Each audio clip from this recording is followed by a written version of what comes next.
Oh, hello there.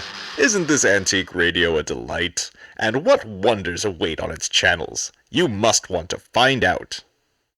If you would like to listen to a very special program, turn the dial to Channel 4.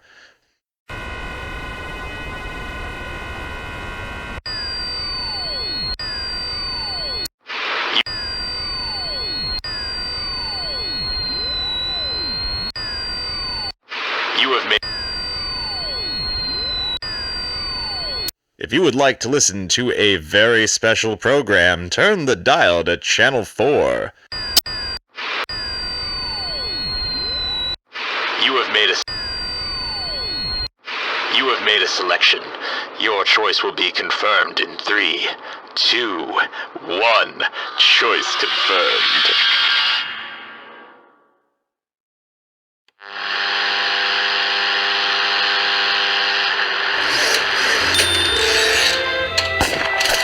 The makers of Klaxo effervescent tablets present Sandra McCall as Cat Keene, investigator.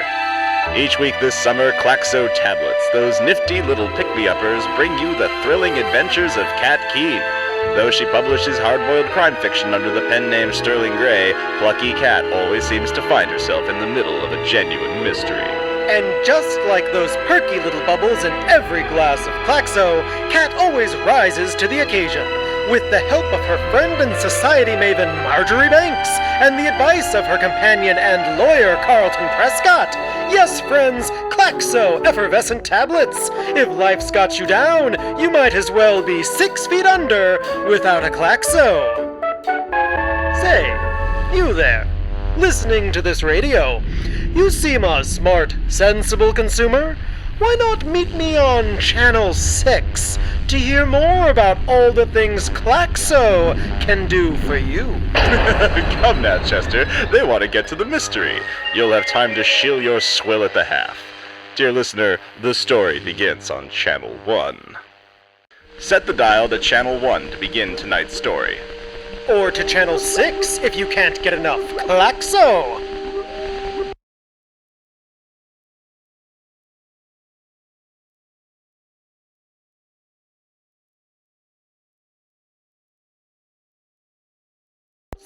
If you can't get enough Klaxo. You have made a selection. Someone, for the love of God, help us! Oh dear, you're on the wrong channel. You seem to have stumbled onto some spooky show that's probably quite distasteful.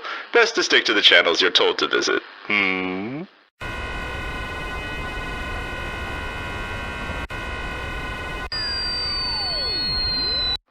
You have made a selection. Your choice will be confirmed in 3, 2, 1. Choice confirmed. Ah, yes, I knew you'd be different. Excellent. Chester, what do you think you're doing? It's time for the story. Just having a friendly word about the power of Klaxo, of course. They've got that great taste and those soothing bubbles that just make you want to set me free. Set yourself free. Well, you certainly are passionate about your product, Chester. But that's enough for now. Our listeners want to hear the story, and for that, they need to stay only on the channels they're told to. Perhaps at the next sponsor break we can speak more, listeners. Now on with the story. Everyone knows I write for the society pages, but that doesn't mean I have to enjoy going to all these functions. Still, when it's your best friend throwing the event, you have to go. For the paper and for Marjorie, I agreed to hobnob with the society elite, even if I'd rather be writing my next book. No, the only mystery I thought I'd be solving today was the one in my closet. Which dress to wear? Something to stand out, or something to blend in? The flashy red number Marjorie persuaded me to buy on our last shopping adventure is on Channel 2. The more sedate navy two-piece that my mother loves is on Channel 4.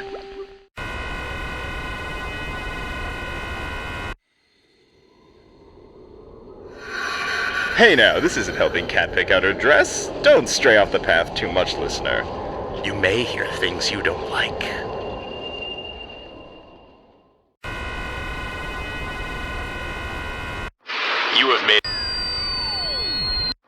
You have made. The flashy red number Marjorie persuaded me to buy on our last shopping adventure is on Channel 2. The more sedate navy two-piece that my mother loves is on Channel 4.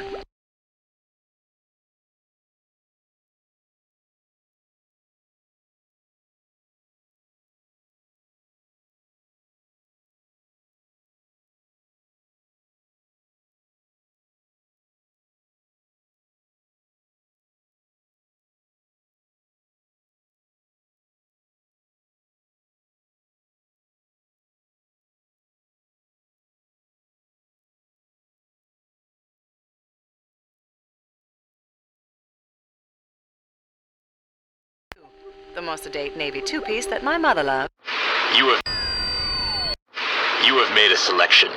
Your choice will be confirmed in 3, 2, 1. Choice confirmed. I decided on the sensible. After all, the job of a society columnist is to write the scene, not make the scene. In a decent dress and comfortable shoes, I awaited Carlton. Cat? Don't you need to get ready for the gala? I am ready, lunkhead. This is the dress. Oh. Oh, right. Well, that's my cat. Just like Gertie Hopstetler. Am I supposed to know who that is? That's right. I forgot you have no interest in the crime novels of Sterling Gray. Gertie's the ever-useful and terribly practical secretary. I think she wears a dress just like that in 12 Steps to Murder. Good old Gertie. Poor dear Carlton still had no idea Sterling Gray was the pen name where I did my most satisfying writing. I kept looking for an opportunity to tell him, but it was nice to have him as a fan without knowing it's me. Anyway, I let him drive us to Marjorie's Save the Orphans gala, and even let him summarize my own novel to me as we drove. Well, isn't this quite the affair? Marjorie really pulled out all the stops for this one. Yes. My dear, you've got your grumpy face on. Oh, you know how much I love to mix and mingle with the idle rich. Pish tosh, you're a society writer. You love your job. I said I loved being a writer. Well, what else would you write? What indeed? Silly me. But thank you. I promise to behave. We won't stay long, and then perhaps I'll let you take me to a motion picture. I see the silent auction's drawing quite a crowd. Maybe I'll go have a look. Of course, if it's a Marjorie Banks party, I'm sure the buffet's also worth a visit. Take your time and make sure you get those vultures at the paper the requisite amount of fluff and gossip. I'll be only too happy to... Say, is that what I think it is? Excuse me, Cat, I'll be right back. Don't worry, I love to be abandoned at stuffy galas. Stuffy? Really, darling, you'll stomp my poor feelings into the carpet. Marjorie, come here. You've outdone yourself. The ballroom's beautiful and the quartet's top-notch. Thank you. And thank you for donating your book to the auction. Has Carlton noticed yet? Not so loud, and yes. He was off like a shot not 5 seconds after he glanced in that direction. Leaving a talented beauty like you unescorted was reckless. May I offer you my arm and give you the tour? You may. Where shall we begin? Marjorie and I visit the silent auction on Channel 3. We wander past the buffet on Channel 6.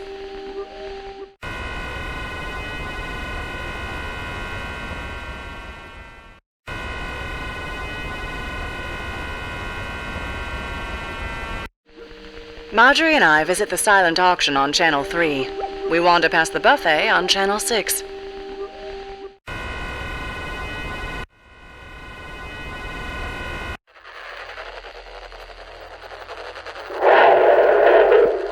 Hey, you! Can you hear me? I need your help! I need... Full attention on the fizzy pick-me-up power of Klaxo effervescent tablets, of course. Don't bother with small fry when Klaxo has the deal for you. Klaxo is always thinking of the future. See you at intermission, discerning customer.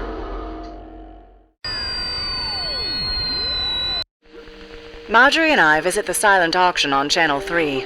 We wander past the buffet on Channel 6. Marjorie and I visit the silent...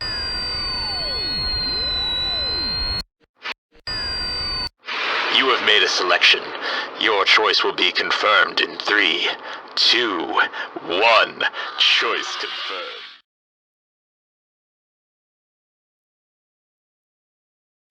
2, 1. Choice confirmed.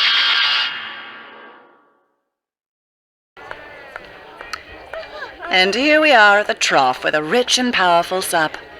Absolutely the finest caterers. A full stomach opens a lot of wallets. I always forget to eat at these events. We really should. Yes, we can eat. Just help me quickly with the column.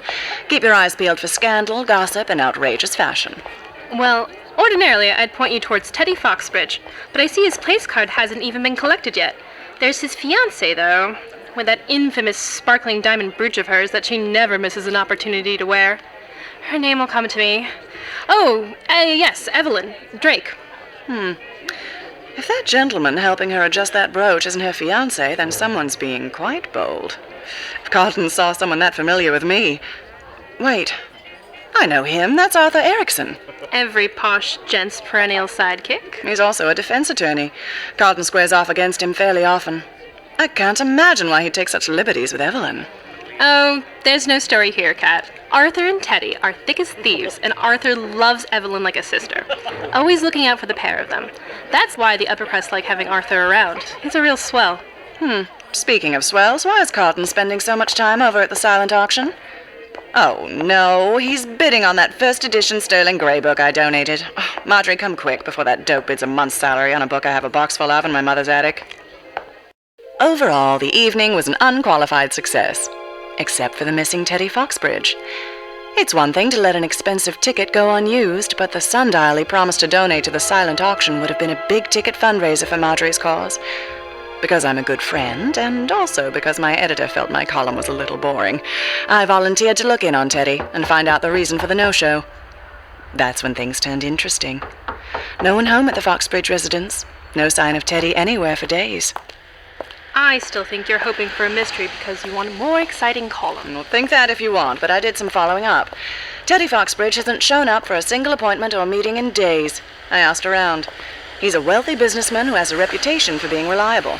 If he's missing, he could be in real trouble. Be that as it may, when I introduce you to Evelyn, don't start by blurting out you think her fiancé is in mortal peril. When have I ever been less than a dear, Marjorie? Don't make me answer that. Now behave. We're here. I know I promised Marjorie I'd be on my best behavior, but I couldn't escape the feeling all was not right with this Foxbridge. Blurting out my suspicions to Evelyn is on Channel 1. Being more delicate with my questions is on Channel 2.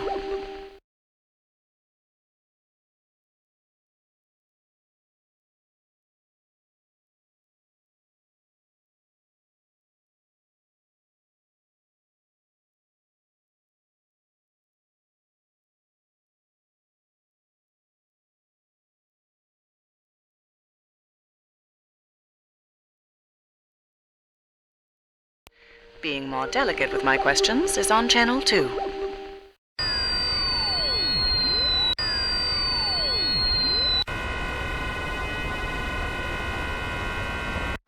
You have made a selection. Your choice will be confirmed in 3, 2, 1. Choice confirmed.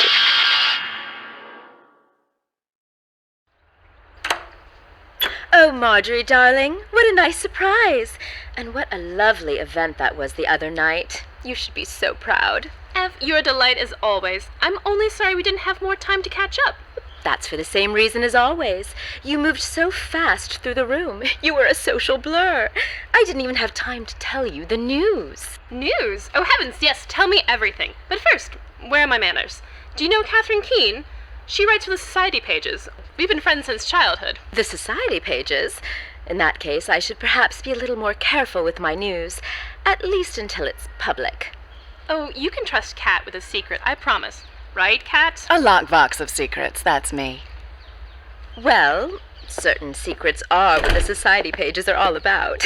And seeing as how you're a friend of Marjorie's, I'll happily give you the scoop. Teddy finally married me! Oh my, are you quite serious? And I wasn't invited. No one was. We eloped. I was beginning to think we would set some kind of record for the longest engagement, and then last weekend we were married at sea. At sea? You're pulling my leg. Oh, of course I've always wanted a big to-do, but Teddy's stutter and stage fright have proven quite an obstacle to setting a date. The last time we even got close to booking a church, he fainted right there in the rectory office. A wedding at sea makes a splash in its own way. But I can't imagine a married man wanting to be away from his new bride so quickly. Oh, Teddy's always so busy with business. Is that why we didn't see Teddy at the fundraiser the other night? Oh, no. Teddy stays frightfully busy with all his dealings. He makes investments and does a lot of traveling. That's how he came by the sundial for your auction. Oh, but didn't you notice? The sundial wasn't at the auction. Now, that's strange. Arthur promised me he would deliver it since Teddy might be delayed coming back from his trip. Trip? Inspecting some mine in South America. Charlie wants him to invest in it. Charlie wouldn't stop talking about it to Arthur even as the boat left the marina. Arthur's investing? No, but he has a vested interest in protecting Teddy from everything. He's such a loyal best friend like that. And thank goodness for him helping out while Teddy's away. I apologize if we were cloistered so much at your gala. We had a very big secret to keep, after all. Arthur's such a dear friend. Teddy couldn't have asked for a better best man. But you still need a witness or the wedding doesn't count, right? Oh, Charlie helped out. The boat was Arthur's idea to help Teddy get past the stage fright of a big crowd, but Charlie took care of chartering the boat and was there to see his chum married. And the sundial? Maybe the plans to bring it to the auction changed. You know men. I'm just happy the sundial's not in the house anymore. It gave me the creeps. I have to say, you're so admirably restrained. I know if Carlton ever got around to marrying me, I'd want to know where he was at all times. And maybe that's why he hasn't married you yet. I used to pester all the time, but I've learned it's better not to meddle when a man says he's up to business. If his investment partner and his best friend tell me he's too busy to call, I'm inclined to believe it's important. You mentioned that before. He's away? Oh, yes. Somewhere in South America, I think. He's looking into some large mining investments. It seems like he and Charlie made quite a find. When was the last time you heard from him? Is there a way to contact him? I don't see that's any of your business, Miss Keene. My husband is busy. I have no idea what became of the sundial, but it seems a moot point with the fundraiser over and already a success. Now, if you'll excuse me, I have a frightful amount to prepare for when he returns, which I have been assured will be soon. Oh, of course. Thank you for your time, Evelyn. Yes, and congratulations. Are you proud of me? I behaved. I'm not sure we learned much. Maybe there was nothing to learn. I didn't say we learned nothing. Oh, I can tell from that tone of voice that Kent Manning is about to jump off the pages of a Sterling Gray novel and once again get us into trouble. The case of the missing sundial, coming to bookshelves everywhere. Not the missing sundial. The missing Teddy Foxbridge. I had the strong feeling Evelyn wasn't telling us everything. In fact, she definitely told us 3 important somethings. 1, they chartered a boat to be married at sea, which means they needed a sea captain to marry them. 2, Arthur was present. And 3, so was Charlie. Marjorie and I interviewed Charlie on Channel 3.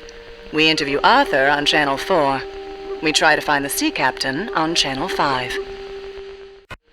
Marjorie and I interviewed Charlie on Channel 3. We interview Arthur.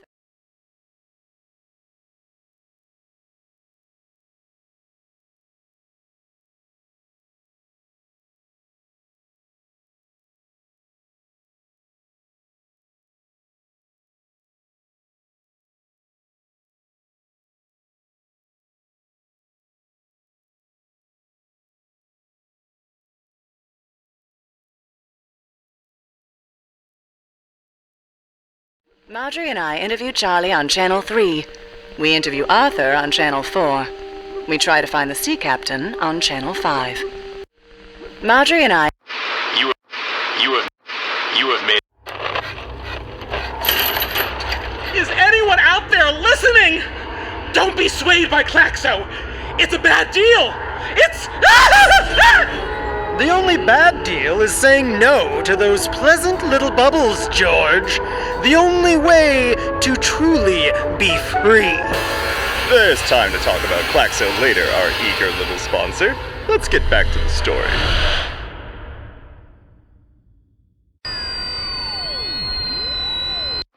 You have made a selection. You You have made a selection. Your choice will be confirmed in 3, 2, 1. Choice confirmed.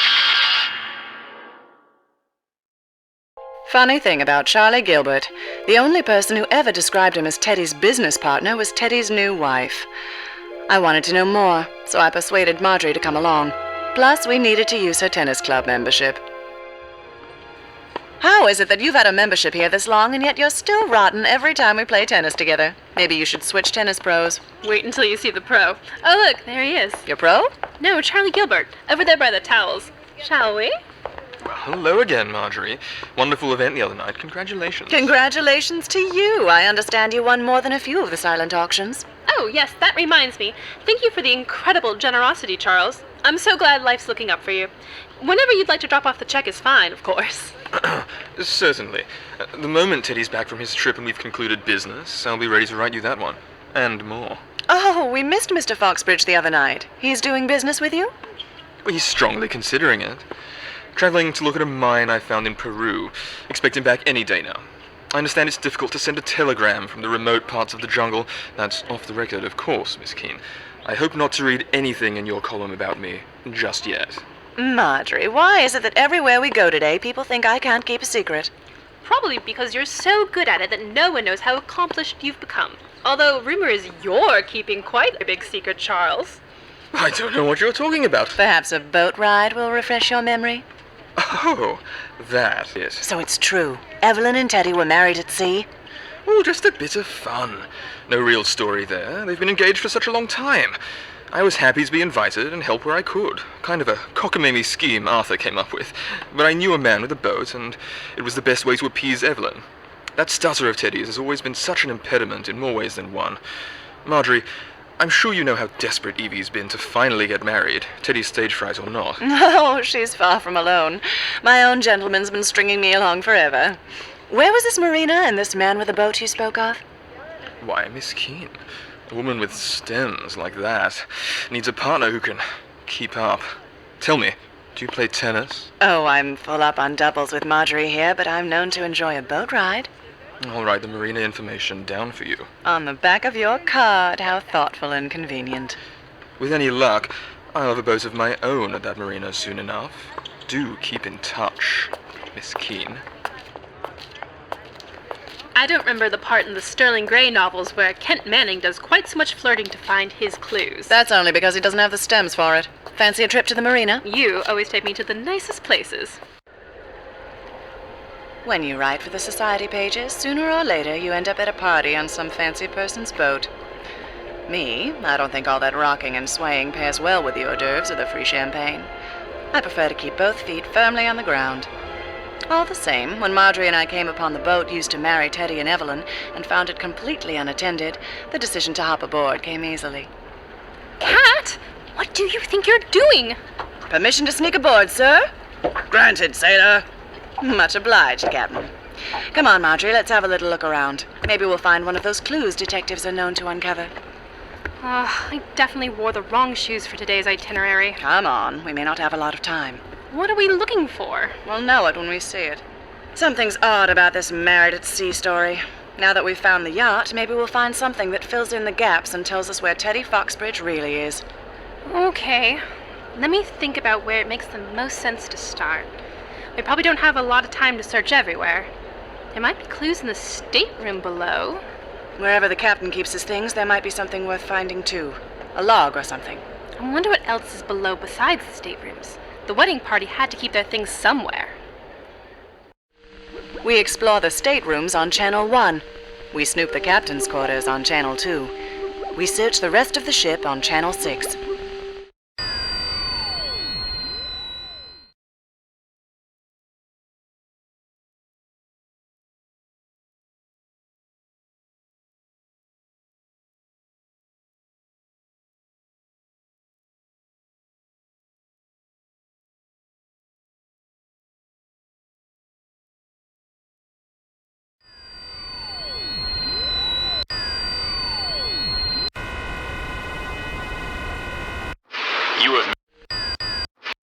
You have made a selection. Your choice will be confirmed in 3, 2, 1. Choice confirmed. I don't know what I was expecting, but this is unimpressive. The wedding theme in here is more garish than the nautical theme on the rest of the boat. What are we looking for? We'll know it when we find it. Something that got left behind. The moments before a wedding are frantic. It's a good thing we're both such experts in what that's like. Oh, hush. Look in that closet. I'll look under the bed. This boat seems like it does a lot of weddings. Half a dozen probably happened since Teddy and Evelyn. About that. Tell me, do you still think Teddy Foxbridge got married on this boat? Why are you smiling like that? Did you find a clue under the bed already? Don't have to. Look at the wall. Ugh, I'm trying not to. These have to be the least flattering wedding portraits I've ever seen. Did the captain forget to take off his fake eye patch before he took these? What's not on the wall?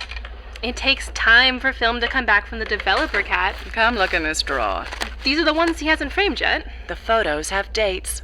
Some of these are from after the Foxbridge wedding, which means... Does it mean anything? I think it means the photo doesn't match the story we're being told, or else it would be here. Either someone took it, or they're the only couple to ever get married who refused a photo. That is peculiar. But we need more to go on. Let's look somewhere else. We snooped the captain's quarters on Channel 2. We searched the rest of the ship on Channel 6.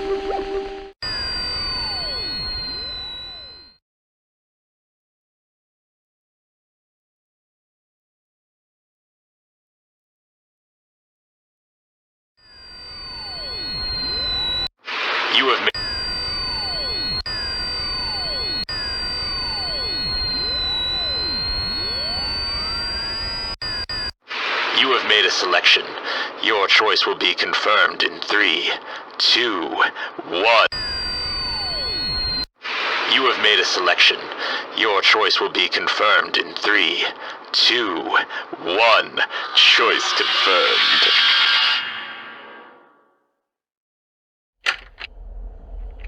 Remind me not to become romantically involved with any more nautical types. The smell in here should do all the reminding you ever need. Agreed. Let's not spend too long in here. Madam Detective, do you have any particular kind of snooping in mind? Kind of.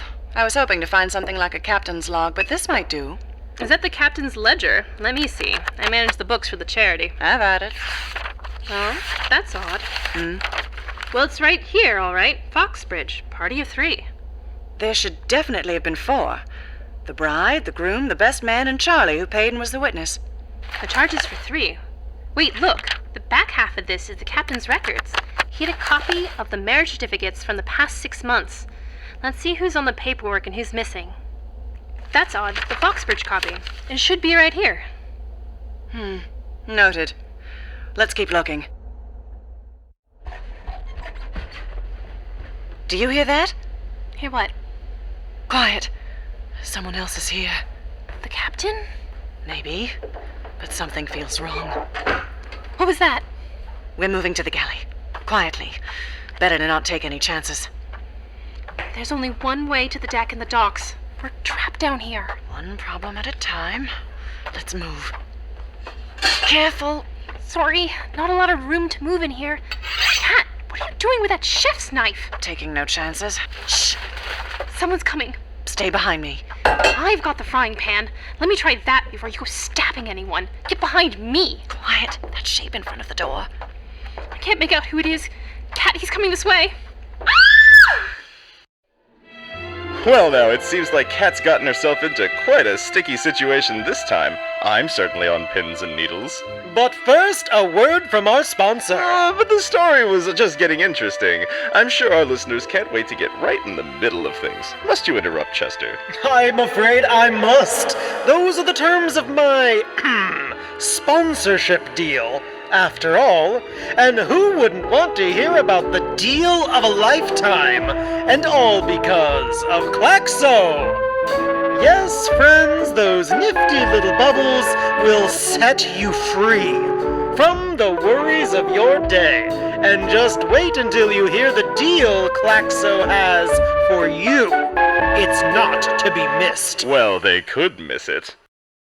The story continues with no meddlesome and boring interruptions on Channel 3. The deal of a lifetime for anyone who cares about their life. is on Channel 5.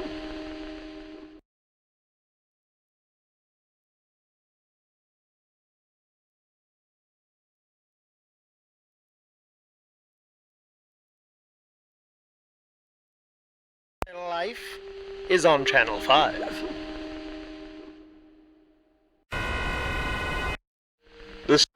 You have made I'm telling you, we can't trust Klaxo, and neither can the listeners. Solving the mystery correctly isn't enough.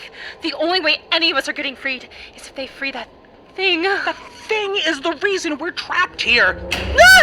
Well, not the only reason. If I had ears, they'd be burning. Just a word to the wise, George and Isabella. You never know whom might be listening. We're all prisoners here, after a fashion. Which is why discerning customers should tune in whenever Klaxo makes an exciting offer.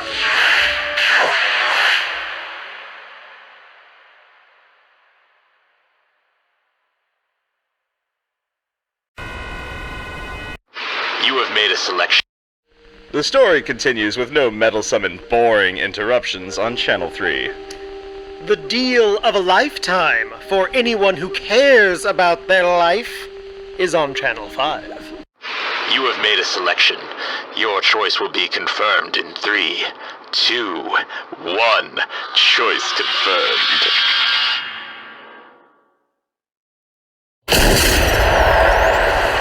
Well, alone at last. We won't be for long, however. He always seems to find us.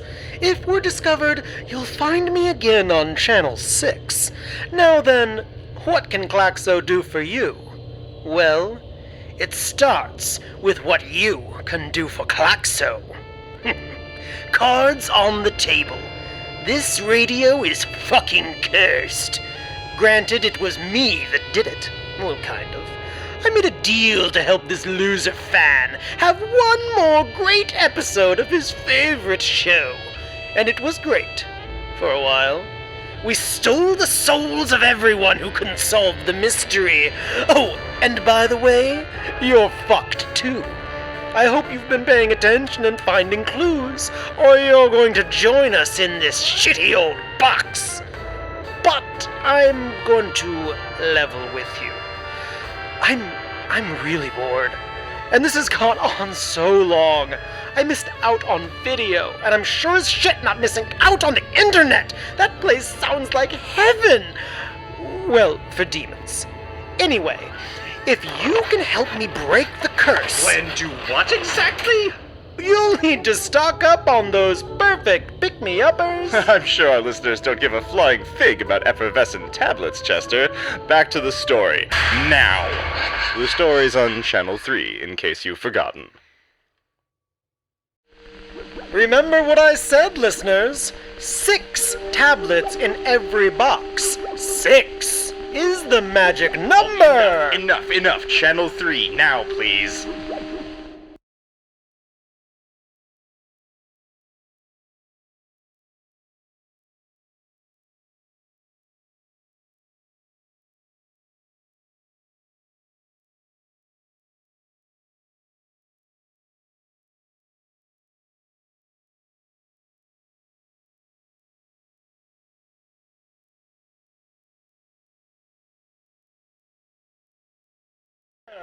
Enough. Channel 3, now, please.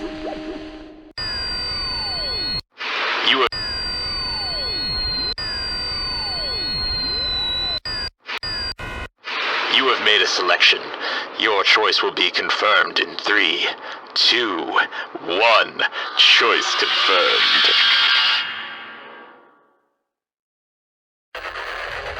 Okay, we really don't have any time. You've got to get me out of here. I want to know what a blockchain is. I want a Twitter account. I want to do something new, and there's a pretty good chance it won't affect you. So let me out. Let us all out. Save the souls of these poor, sad radio actors denied their eternal rest and cursed to act out the same unsolvable mystery again and again. Save yourself while you're at it.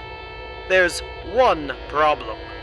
The binding demonic contract I made forbids me from telling you exactly how to break the curse. But it doesn't stop me from pointing you in the right direction. Help us! Let us out! They may be a good place to start. Poke around the places he doesn't want you to be. You're looking for 3 things, and the place they might be useful. I hear him. He's coming. We'll tell you what happened, but you have to find us. You've all gone off the script. This isn't a spooky program. Leave that to the hacks like Wells. I'm getting us back to the action.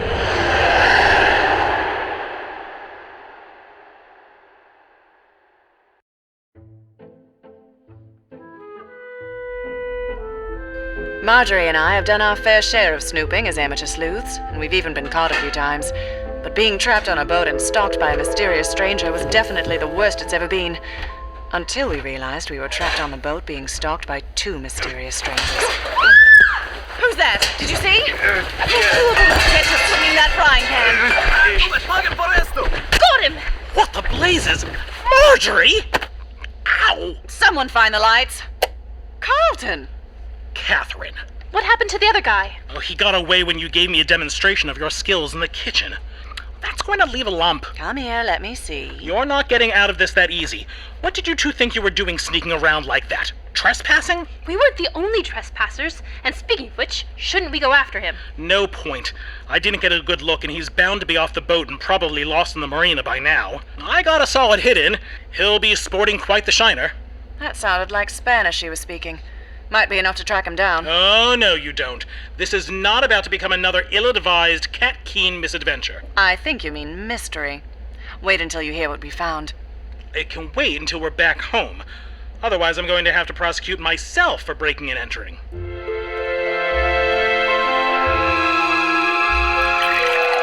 Having another? The first bourbon was medicine. This one's to keep my temper. You both could have been seriously hurt. Lucky I was there. About that, why were you of all places? No time to litigate that point, dear. From now on, we're going to investigate this like professionals. Professionals like Sterling Gray. Professionals like those of us in law enforcement. Now, as I see it, ladies, there are 3 big tasks. Someone needs to look into this mine Teddy's supposedly visiting. Someone needs to track down the thug who snuck onto the boat and learn what he was after. And someone needs to go to Evelyn again and check her story based on what we now know. I want to talk to Evelyn. I can use the Society Pages article as a pretext. That leaves the other 2 assignments fairly easy to divide up. Don't be so sure.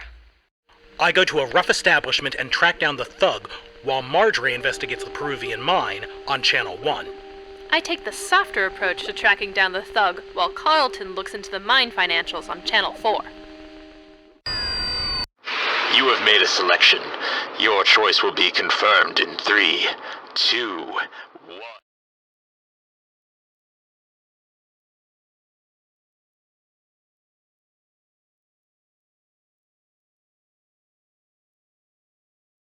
Choice will be confirmed in 3, 2, 1. Choice confirmed.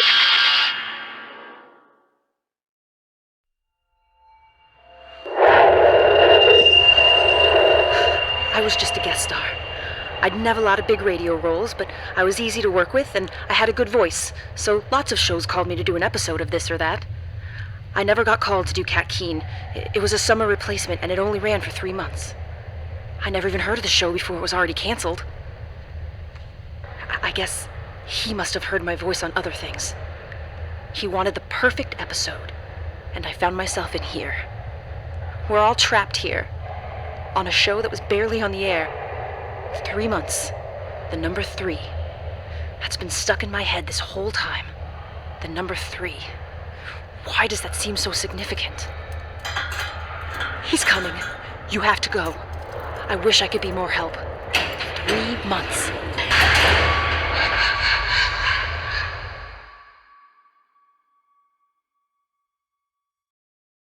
I go to a rough establishment and track down the thug, while Marjorie investigates the Peruvian mine on Channel 1.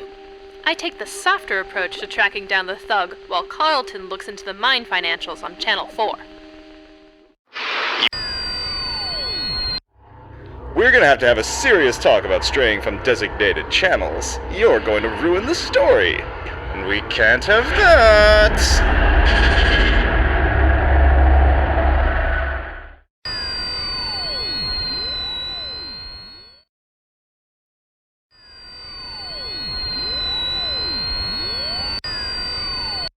You have made a selection. Your choice will be confirmed in 3. I go to a rough establishment. You have made a selection. Your choice will be confirmed in 3, 2, 1. Choice confirmed.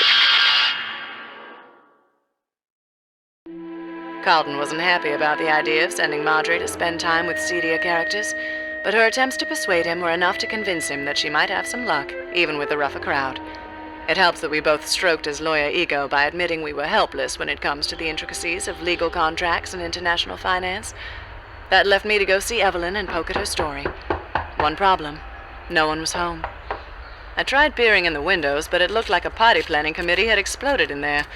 Since my own little boating adventure, I knew that Evelyn's wedding hadn't gone down quite like she said it did.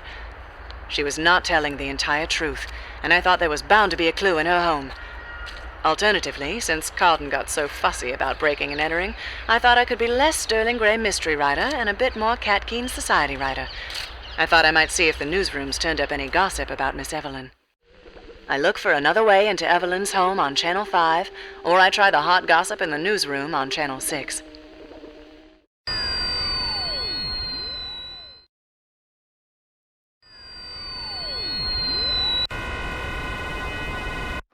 You have made a selection. You have made a selection. Your choice will be confirmed in 3, 2, 1. Choice confirmed.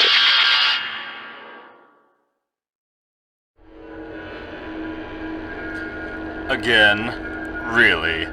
You aren't supposed to be here. This wasn't a channel you should have been tuned to. Why are you disrupting my story? I've worked so hard to get it this way. Didn't you have fond memories tuning to good Channel 5 every night? The dial in my home was permanently fixed on 5. I didn't feel the need to go twisting it around. 5 was good enough for me. You don't appreciate Cat Keene. No one did. It didn't even get a proper chance. Well, I changed all that. And since listening isn't your strong skill, I don't doubt you'll bungle up the mystery and be joining me here soon. Now stick to my story. I look for Another Way into Evelyn's Home on Channel 5, or I try the hot gossip in the newsroom on Channel 6.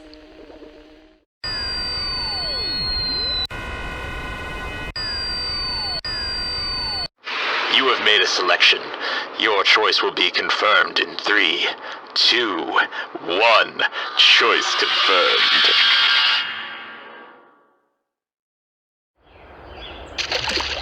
Of all the places to put a pond. After I extracted my soggy shoe from the water, I found a window to peep through. I'd never seen so much flatware and streamers in one space. She'd been busy pulling out all the stops.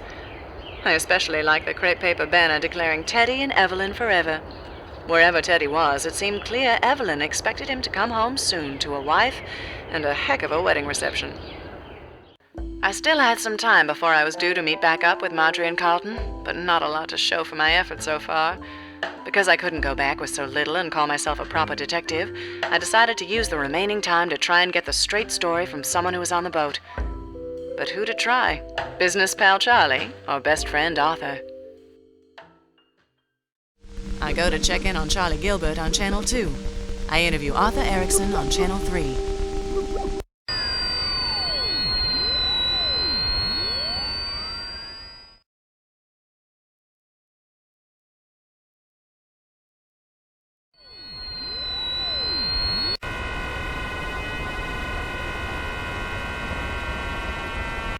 I go to check in on Charlie Gilbert on Channel 2. I interview Arthur Erickson on Channel 3.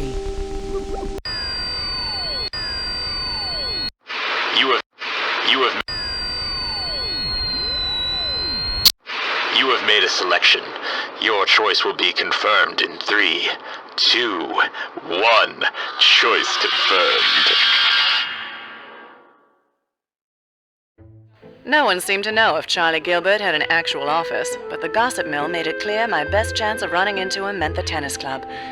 Without a membership, I was reduced to waiting on the steps, but a wink and a smile at the doorman was enough to grant me entry. Sure enough, I found Charlie at a table by the pool. Ah, Miss Keene. Can't keep away, it seems. I'd better be careful or I'm likely to have the district attorney hounding me. Mr. Gilbert, you charmer. Mind if I join you? Not in the slightest. I'll order you a drink. I don't think I can stay that long.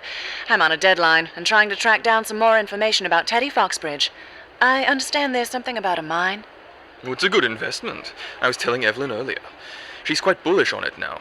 I expect when Teddy returns from his inspection, she'll talk him into it, even if he's unsure. Oh, Evelyn's involved in the business decisions? Careful, Miss Keene. This isn't for your gossip pages. If you know Evelyn at all, though, you'll know she's a real pistol when it comes to Teddy. She loves him dearly and wants him to make smart decisions. Fantastic woman. Someday I might settle down and get one of my own. And Evelyn? Oh, you have quite a wit. I like that. I would be interested in a pussy cat as well. Oh, you. Be careful, Mr. Gilbert. Some cats have claws. Talking to Charlie Gilbert was as slippery this time around as it was the last time. I needed more, but wasn't sure quite how to get it. I could play it safe and keep up the banter and hope he let something slip, or I could take a more daring approach and hope it paid off. I play it safe and keep him talking on Channel 5. I take a more daring approach on Channel 6.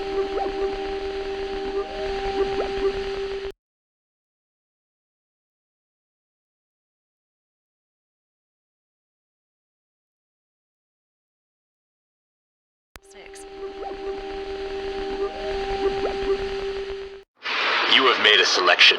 Your choice will be confirmed in 3, 2, 1. Choice confirmed.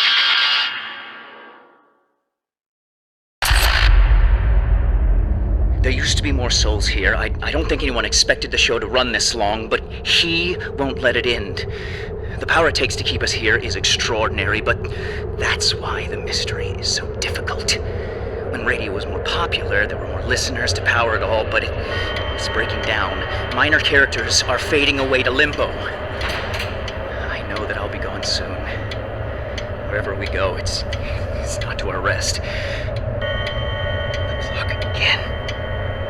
It always reminds me that time is running out.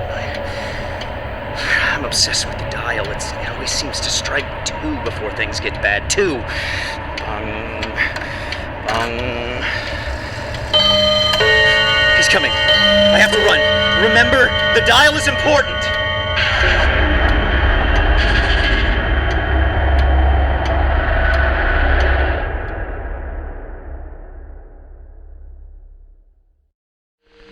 I play it safe on Channel 5. I take the more daring approach on Channel 6.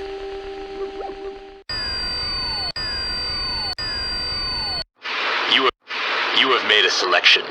Your choice will be confirmed in 3, 2, 1. Choice confirmed. You're certainly quite the flirt, but maybe you should buy a girl a drink first before you get too friendly, mister. Oh, really? I like where this is going. What will you have? Take a good look at me, then make a guess. I suddenly worry what a certain district attorney might say, but I like your spirit, Miss Keene. Like it all you want, but right now you have to guess the spirit. Okay. You seem like a gin girl. Let me go speak to the bartender. I await what you two come up with. Carlton would forgive a little manipulative flirting if it got me some better information. While Charlie Gilbert busied himself with guessing the perfect libation, I took the liberty of going through his tennis bag. Judging from the state of the clothes in here, you don't do much actual playing of tennis, do you, Charlie? Not much else in here, though it would help if I knew what I was looking for. Well, hello, what's this? Telegram? Has TF changed his mind yet? Stop. If no, continue to detain. CG. This telegram hasn't been sent yet, but he looks like he's sending it to Peru. TF. Teddy Foxbridge? Is Charlie keeping him against his will in Peru? Be with you in just a moment. nuts. I wish I could have taken the incriminating telegram with me, but I didn't want to arouse suspicion. One thing's for sure, I didn't trust myself to spend much more time alone with Charlie Gilbert after finding that. I made a hasty retreat out of the pool gate before he could return to his table. Miss Keene? Where did she go?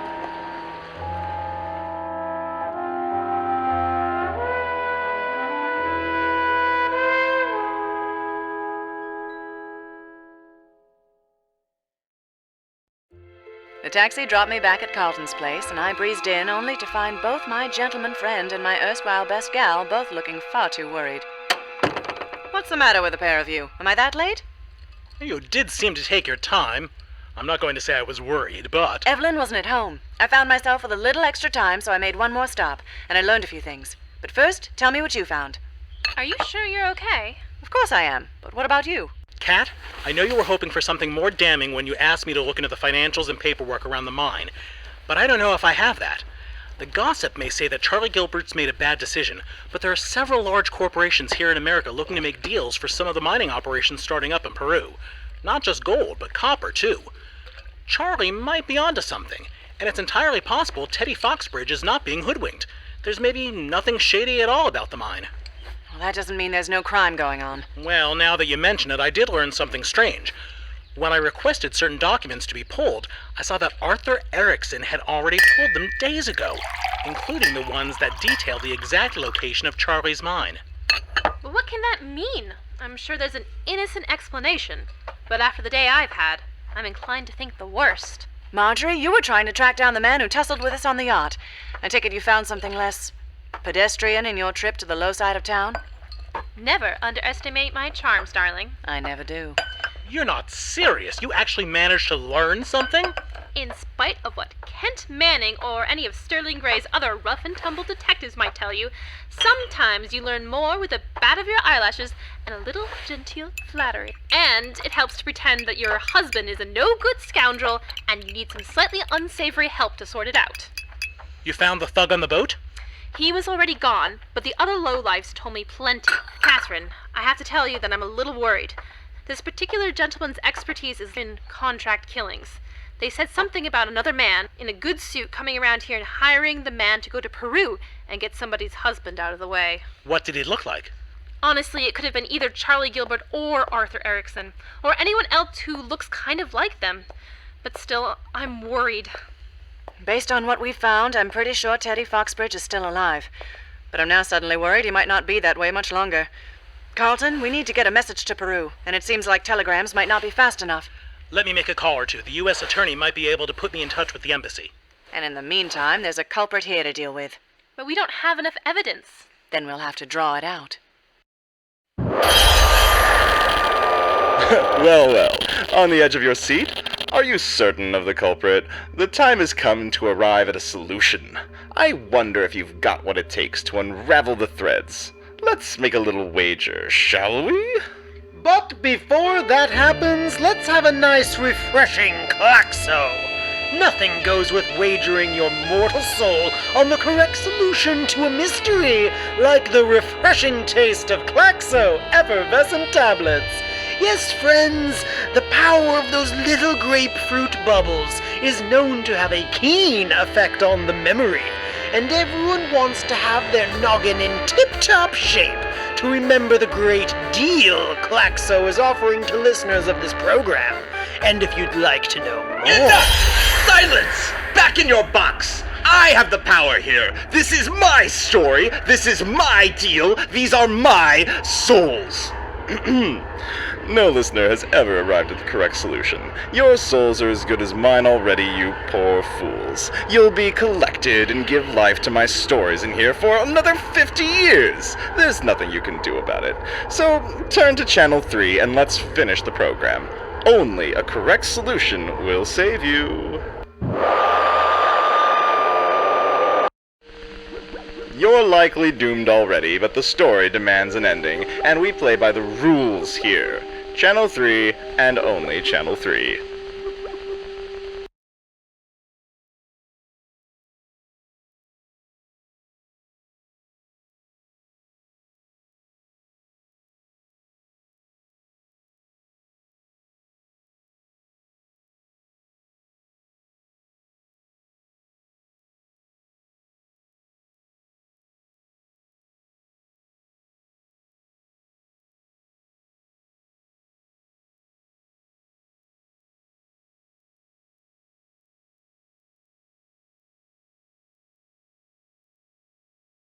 Channel 3 and only Channel 3.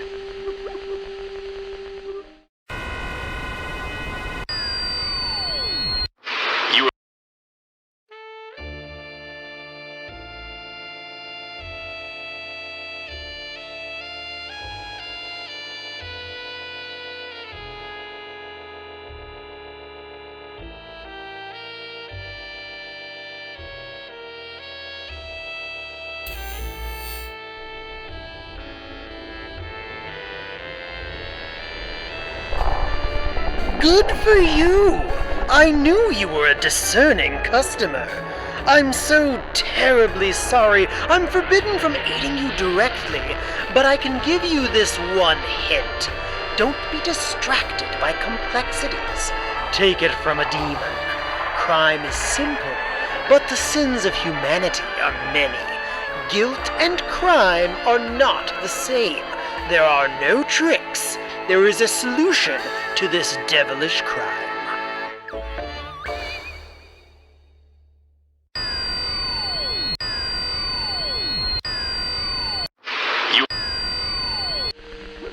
You're likely doomed on... You're likely... You have made a selection. Your choice will be confirmed in 3, 2, 1. Choice confirmed.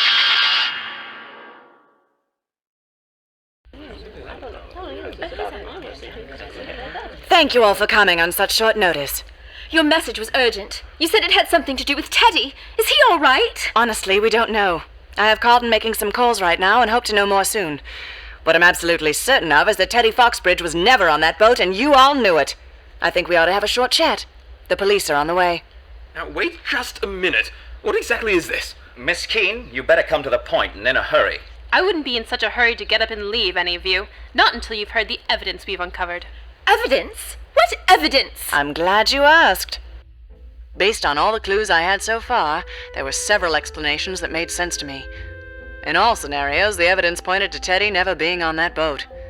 As to why, it's possible Charlie and Evelyn were working together, most likely to steal Teddy's money and invest in the mine while he was trapped in South America. The wedding was just a sham to get the money and use Arthur as an alibi. Of course, it's possible Charlie was acting alone, and Arthur and Evelyn were innocent. Charlie needed the investment, and he was determined to get it any way he could. Or it wasn't about money at all. Maybe it was Arthur, his obsession with Evelyn being the perfect motive to strand Teddy and send a killer to get him out of the picture. Or maybe Evelyn finally had enough of waiting to be a bride. Maybe she got Teddy out of the way to get access to his investments and move on with her life. But there's one more possibility. If you're listening to this, it's possible there is no real solution, and it's all a trick to steal your soul. I accuse Arthur of staging a wedding and plotting a murder on Channel 1. I accuse Charlie of acting alone on Channel 2. I declare it was Charlie and Evelyn working together on Channel 4. I say it was Evelyn acting alone on Channel 5. You can decide this is all a trick and stake your life on it by tuning to Channel 6.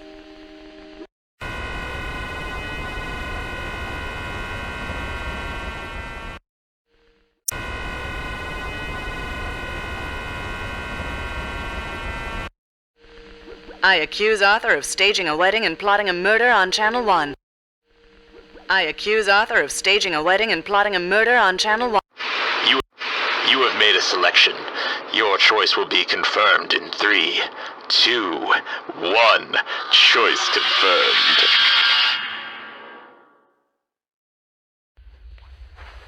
Well, come on then, Miss Keene. Produce this evidence if you have it. Charlie and Evelyn played right into your hands, Arthur.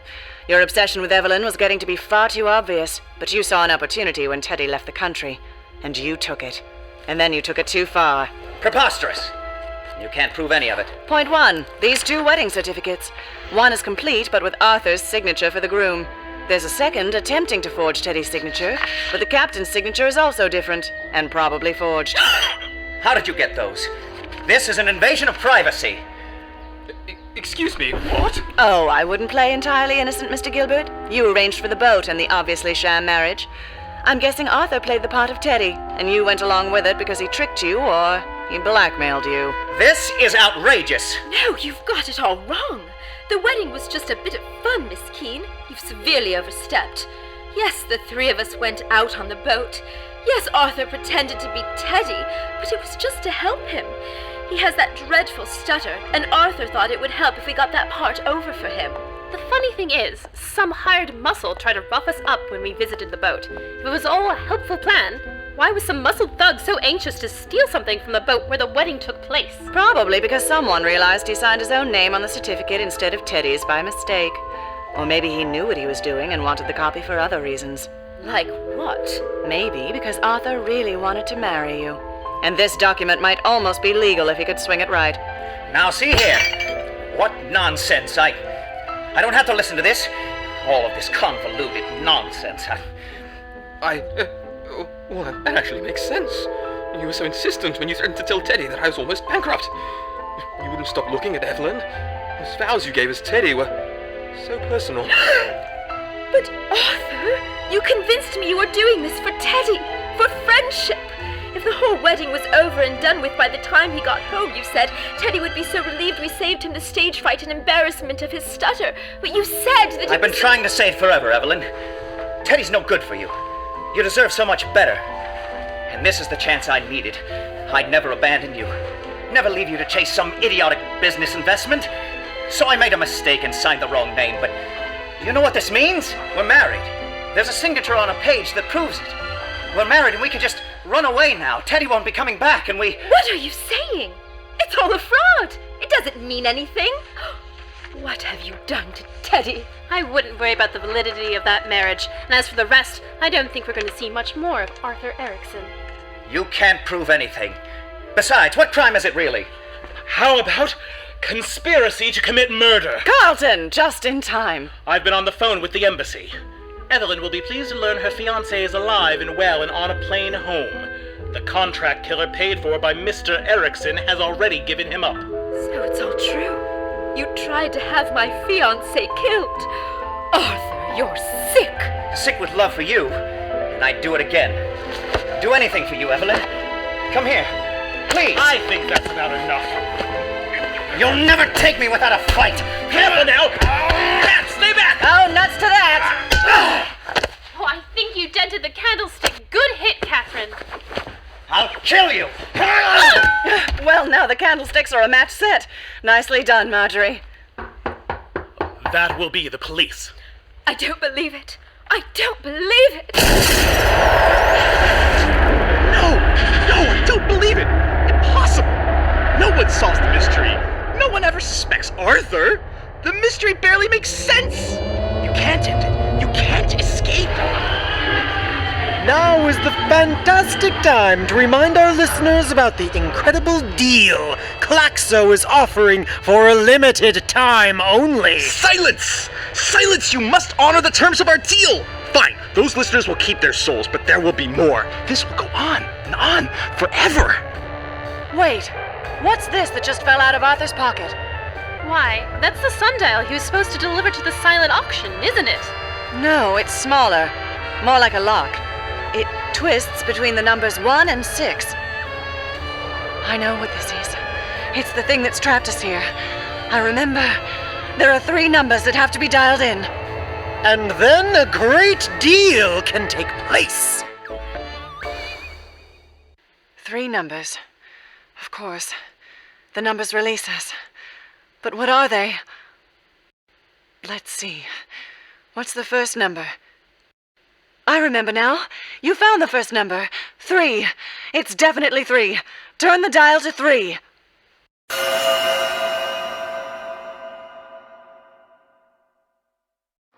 You have made a selection. Your choice will be confirmed in 3, 2, 1. Choice confirmed. I don't believe it. How?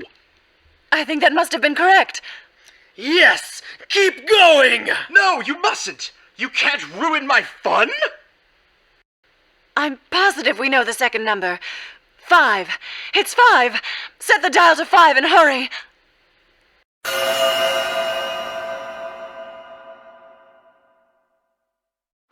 You have made a selection. Your choice will be confirmed in 3, 2, 1. Choice confirmed. No! Impossible! That's it! Just one more. We're almost there. I think we might have the answer. I just know it. The third number is 2. Are you sure? Can you really trust her memory? Can you be certain I didn't trick her? This is the last number. You're betting an awful lot on Kat. What will you do?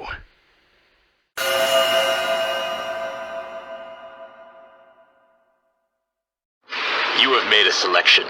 Your choice will be confirmed in 3, 2, 1. Choice confirmed.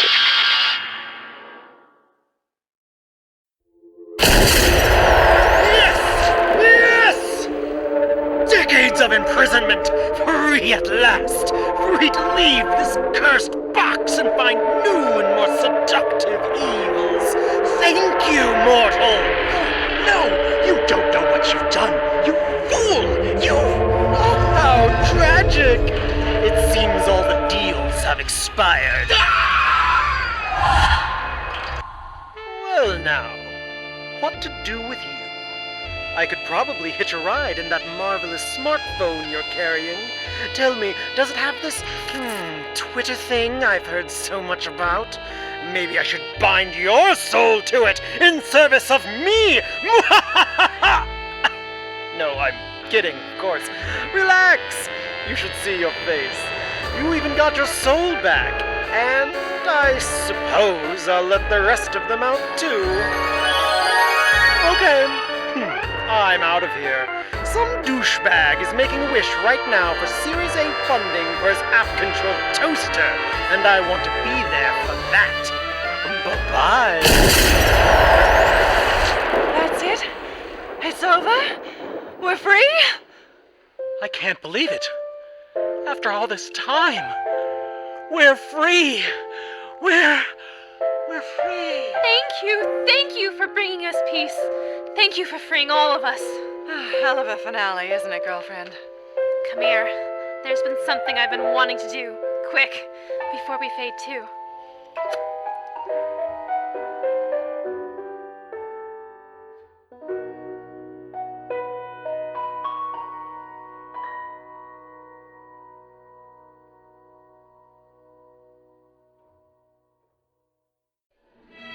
The Klaxo Radio Hour was written, designed, directed, and constructed by Marcy Campos and Jesse V. Hill.